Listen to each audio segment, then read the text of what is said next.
सच्चाई छिप नहीं सकती बनावट के वसूलों से, खुशबू आ नहीं सकती कागज के फूलों से। बहुत सुंदर ही किसी ने चित्रण किया है। सत्य तो सत्य है, सत्य से कितना भागिएगा।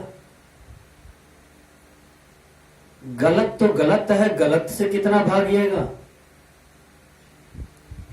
गलत करके हम सुखी होना चाहते हैं, गलत करके हम शांति प्राप्त करना चाहते हैं, गलत करके हम पूजनीय होना चाहते हैं, गलत करके हम सम्मान पाना चाहते हैं, गलत करके हम फूल माला पहनना चाहते हैं। यह क्षणिक हो सकता है। सत्य तो सत्य है, सत्य एक दिन प्रकट हो ही जाता है। इसलिए किसी शायर ने बड़ी सुंदर से समझाया, सच्चाई छिप नहीं सकती, सत्य कभी छिपता नहीं है। जैसे हम सूरज की प्रकाश को कभी छिपा सकते हैं? यदि हम सूरज की प्रकाश को कपड़े से ढकें तो तत्काल के लिए कालापन, उसकी छां दिखाई पड़ते हैं, लेकिन पुनः प्रकाश होके ही रहेगा। उसी प्रकार सत्य है, सत्य को किसी ने आज तक नहीं ढक पाया, सत्य को आज तक किसी ने नहीं चुरा पाया। सत्य प्रकट होके ही रहता है। सच्चाई छिप नहीं सकती बनावट के वसूलों से, खुशबू आ नहीं सकती कागज के फूलों से।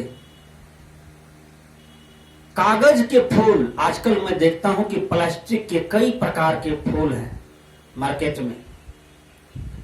देहात में भी आते हैं, गांव में भी आते हैं लोग बिक्री करने के लिए, लोग खरीदते हैं बड़े चाव से। क्या उसमें खुशबू है? कागज के फूल बना लीजिए, उसमें कई प्रकार के रंग टिप डाल दीजिए, क्या उसमें से खुशबू आएगी? नहीं आ सकता है। गुलाब का फूल देखिए, जो प्रकृति की ओर से है। गुलाब का फूल कहीं है तो खुशबू उनके साथ है। तो कागज के फूलों में खुशबू नहीं होता है, जो ओरिजिनल फूल है उसमें खुशबू आता है। इसलिए शायर की बात समझिए, सच्चाई छिप नहीं सकती। सच भी कोई चीज है, सत्य पर ही दुनिया टिकी हुई है, सत्य पर ही यह संसार टिका हुआ है, सत्य पर ही लोगों को भरोसा है, सत्य पर ही एक आशा होता है। सत्य ही परमात्मा है और परमात्मा ही सत्य है।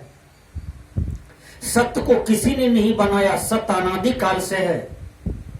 जो सत्य की नैया को पकड़ते हैं उसका नैया पार हो जाता है। जो सत्य की संगति करते हैं वही सत्संग करते हैं। जो सत्य की चर्चा करते हैं समझिए वह सत्यनारायण भगवान की चर्चा करते हैं। जो सत्य पर रहते हैं समझिए वह सत्यवादी हैं। तो सत्य बहुत बड़ा चीज है संसार में। इंग्लिश के विद्वान ने कहा है बाइबल में, truth is God and God is truth. सत्य ही परमात्मा है, परमात्मा ही सत्य है। इसलिए परमात्मा क्या? परमात्मा एक विशेषण है।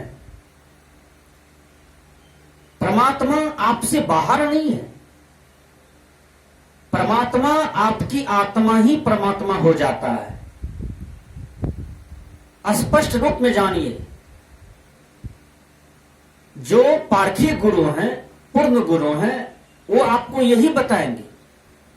जो अधकिचरे गुरु हैं, जिनको शास्त्र का, वेद का, रामायण का, गीता का, बाइबल का सही से उसने रिसर्च नहीं किया या तो सही से ध्यान साधना नहीं किया, वो आपको अपने से बाहर परमात्मा बताएंगे, अपने से बाहर भगवान बताएंगे।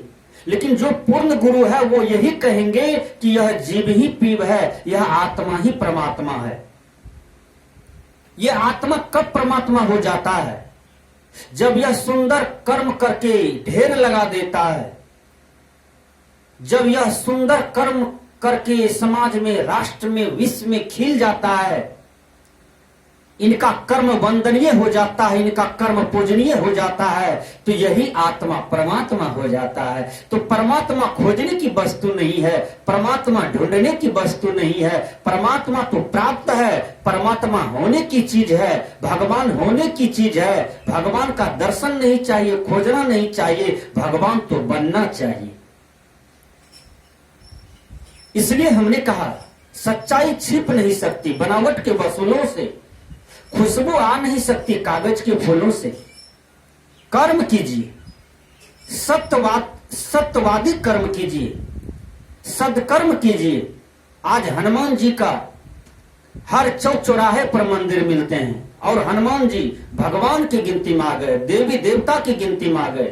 तो अपने कर्म के बल पर ये संसार में जो भी भगवान की गिनती में है, ईश्वर की गिनती में है, वो सबने सदकर्म किया, समुच्चे विश्व के लिए जीवन जिया, समुच्चे विश्व का मार्गदर्शन बना, समुच्चे विश्व को सही रास्ता दिखाने का प्रयास किया, अपने जीवन में संकट झेला, अपने जीवन में आफतें झेली, अपने जीवन में कई प्रकार के दुख को सहा, संताप को सहा, ये दुनिया के लोगों को लाठी डंडा सहा, और वही एक दिन भगवान बन जाता है, वही एक दिन परमात्मा बन जाता है। क्या भगवान कृष्ण को कष्ट नहीं हुआ? उनके जीवन में भी नाना प्रकार के कष्ट हुआ। सदगुरु कबीर साहब को भी कष्ट हुआ, बाबा मीही को कष्ट हुआ, मोहम्मद साहब को कष्ट दुख हुआ, भगवान राम को अनेकों नेक कष्ट हुआ, मां सीता को कष्ट हुआ, सती अनसुईया को कष्ट हुआ, मां मीरा को कष्ट हुआ। जो समूचा विश्व को मार्गदर्शन देता है उनको जीवन में नाना प्रकार के दुख होता है, जब वह झेल लेता है तब उसका नैया पार हो जाता है, वही एक दिन भगवान हो जाता है, वही देवी देवता के गिनती माने लगते हैं।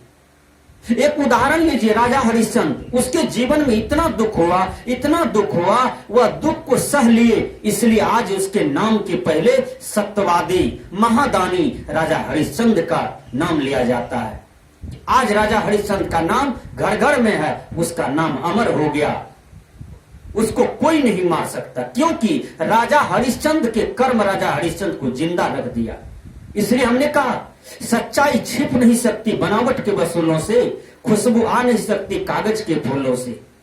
तो अपने जीवन में खुशबू पैदा करें, सदकर्म करेंगे आपके जीवन से खुशबू निकलेगा। सही ध्यान करें, सही साधना करें, सही साधु बने, सही साधु हो जाएं, तो आपके जीवन से खुशबू हो जाएंगे, खुशबू निकलेंगे, और यही खुशबू समस्त संसार में फैलेगी और आपका यह संसार में बहुत बड़ा साम्राज्य हो जाएगा और बहुत बड़ा नाम हो जाएगा और आप अमर हो जाते हैं अपने कर्म के बल पर।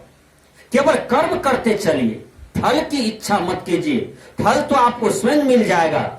इसलिए संत महात्मा लोग कहते हैं कि खुशबू आ नहीं सकती कागज के फूलों से, सच्चाई छिप नहीं सकती बनावट के वसूलों से। सत्य पर रहें, सत्य को कभी नहीं छोड़ें। विचार कीजिएगा, एक आदमी के पास दो लड़की है, दोनों लड़की तुतरहिया है। मेहमान आ गए देखने के लिए, तो बाबूजी घर वाले उसको बता दिए कि बेटी तुम लोग पर्दे के अंदर में रहो, जब दिखाने के लिए ले जाएंगे मेहमान के आगे तब तुम बोलना। लेकिन उनसे पहले वो अपनी कमजोरी को व्यक्त कर दिया। उसी मेहमान में एक नाई था, नाई सोचा कि लड़की तो देखने में बड़ी खूबसूरत है, बहुत सुंदर खिलाई पिलाई भोजन बनाई, बहुत सुंदर संस्कार भी देख रहे हैं, सफाई सुथरा भी देख रहे हैं। नाई प्रशंसा करने लगे तो लड़की उधर कुंटा से देख रही थी। वो क्या कहती है, अथनी ती दखला था मैं तखनी गले में नहीं थे, मैं लहती था और बलिया बलिया तो लाल कर स्वागत करती हूँ। छोटकी बेटी क्या कहती है, ये बहन पापा दी क्या बोले थे, तूप तूप तूप तूप। दोनों लड़की अपनी कमजोरी को व्यक्त कर दिया, अपनी कमजोरी को दिखा दिया। तो सच्चाई नहीं छिप सकती है। विचार करें, उसको कितना भी दबाने का प्रयास कीजिए वह दबेगा नहीं। इसलिए किसी ने कहा 2-2 4 होता है, 5 नहीं होता है। यदि कोई 5 कहे तो ये गलत है, दो दो चार ही होगा।